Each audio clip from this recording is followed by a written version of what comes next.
எவன்டா சொன்னது அஜித்குமார் நடிக்கிறது? பாருடா, ரியல் ரியல் ரியல் இப்படி இதெல்லாம் பண்ணாலும் அந்த ரியாலிட்டி அவருக்கு இருக்கும். ரியல் தான் இதெல்லாம் பண்ணாங்கன்னா உண்மையான சொல்கிறேன் வேறு லெவல். ஸோ இது வந்து அஜித்குமார் ஒத்துக்க மாட்டாங்க. அவரோட படங்களும் வந்து இருக்கும்போது அவரோட படத்தை வந்து இது பண்ண அவசியம் இல்லை அவருக்கு. அந்த மாதிரி எண்ணமும் இல்லை, அந்த புத்தியும் இல்லை. இது வந்து புரிஞ்சால் சரி எல்லாருக்கும்.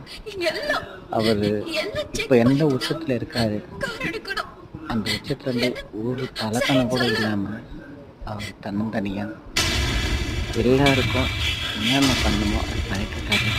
உலக அளவில் அவர் வந்து ஒரு மாபெரும் வெற்றி அடையணும்ட்டு அவரோட ரசிகனாக நானும் ஒரு வேண்டியிருக்கேன். All the best AK Ajith Kumar. Thank you.